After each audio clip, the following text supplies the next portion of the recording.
welcome to Larry Skynt's Sonic Sessions. We're in our new little hideaway in Paradise Island, hidden away with a new special guest today, Luke S. Welcome to the show, Luke. How are you doing, man? How's it going? Right, we'll start off with the aim to have 300 gigs in a year. What's the story with that? Yeah, well, I remember, recently, like over the last year, I've rediscovered kind of different kind of myself in a sense.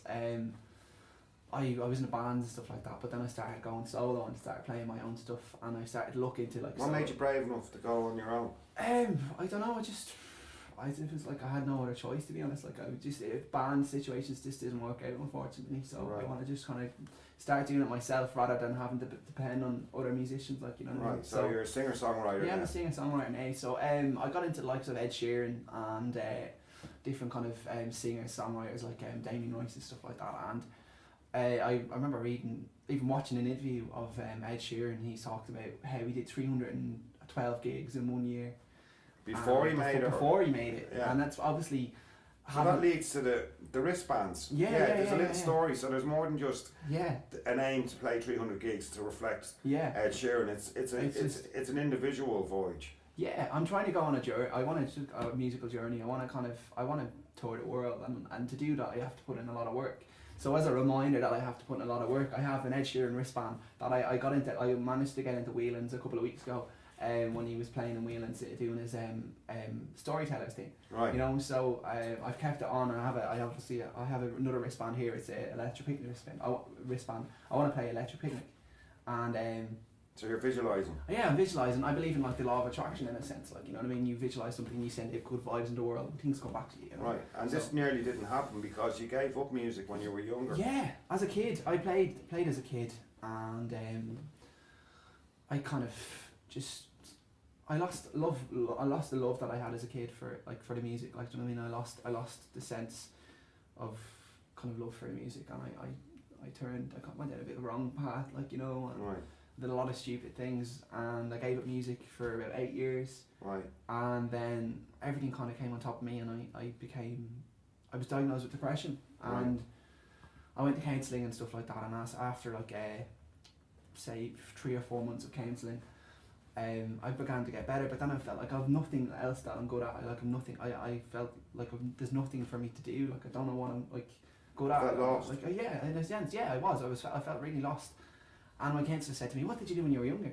And something like a light bulb, you know, like you see in the programs, a light bulb just clicked, and I was like, music. I played music. So I left the counselling session that day, and I went home and I bought my first proper guitar within the first guitar that I got in about 10 years, like 8 years. Right, and you put together a track that you're going to release in the summer. Yeah. Well, I wrote a couple of songs, but then I came up with this song called Glory, and Glory is like, it's about a girl called Glory, obviously, and it was very cheesy, and like because I didn't have time to mature as a songwriter, because I gave it up. I was still mature, and I matured much later as a songwriter. So like at that time, it was just like, right, I'm just gonna write something and I'll sing it, and if it's catchy, it's catchy, and I never really kind of concentrate on the lyrics.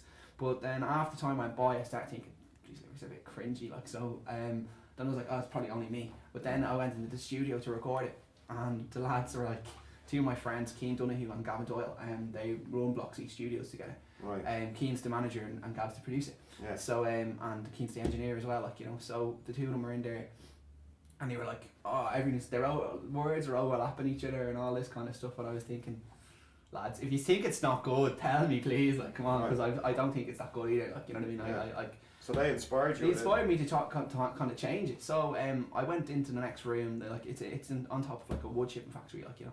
So I went into the next room, and I just sat down there with my guitar, that guitar that I bought, and I just sat there and I was like, right, I have to change this. And I thought of different concepts. The lads went off and on to get food, and I stayed there. And by the time they got back, I had a different concept, had a different melody, totally different lyrics, and I restructured the song. Yeah. And the only thing that was left basically was the chorus. The chorus was the good thing, because everyone used to say to me, oh, that's pretty catchy. So I was like, oh, grand, so I'll keep it. And at your gigs, you play totally original stuff. Yeah, play totally original. So you have stuff. quite a lot of material. So when will an album come? Soon, like probably next year or the year later. So 2016 is probably next summer maybe, hopefully, like, even just an EP or something, like, you know, just is for something to release, like, you know, after the single, because obviously. So you've done 31 gigs this year so far, and we're only in the middle of February. So if people want to catch it, it's around Dublin at open mic nights, basically, the one in, what's the name of the one in the international? The Circle Sessions. I play the Circle Sessions every Monday. I've become a bit of a regular. So the Circle Sessions started on Bray, but they took over from the Monday Echo. So now that's every Monday, and then I go to a place called Unshut on Tuesdays. So with a guy called Dave Murphy. Yeah. And Dave Murphy has been running open mic nights for the last 40 years, like, you know. So I got involved there. So I play there a lot. I play the Workman's Club. That's after the Tuesday night. I play all over the place. Like, there's an open mic night. How's the reception been to you? It's been great. Yeah, it's been really nice. Like, I've been getting a really my first time I played the Circle Sessions, I was told by that one of the regulars was saying I was the act of the night, and I was like, okay. So you're really pushing yourself, because all of these are non-paid gigs. Yeah, non-paid. I'm not in it for money. Like, I want to play. I want to play to people, and like, if at least one person goes out of that room thinking, oh, his music's alright, like, they like my music, then I'll be happy. Like, you know. Do you have anything up on the net that people can listen to? Yeah. I've got a YouTube channel recently. It's just Luke S. And you'll find that on that. Like, you know. I don't really have much of my own stuff up yet. Like, it should be soon. Come the summer, like, because as I said, I was in bands and stuff like that. So that's kind of changed. Like, you know what I mean. So I'm just concentrating on myself, and then I have to. It's actually a lot of work to do, but I'll do it. Like, you know. Of course, when you're determined. Yeah. And you're not going to play Gloria for us today. What are you going to play? No, I'm going to play a song called Stones. Stones. No, Stones. Stones, right, okay. So we're looking forward to that. This is Skynt Sonic Session signing off, where Luke S is going to play a lovely track called Stones.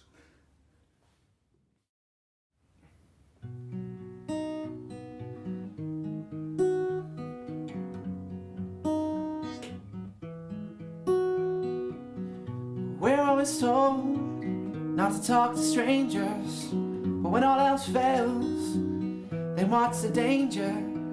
Isn't everyone a stranger till they say hello? Come on, here's the green man, we've got to go.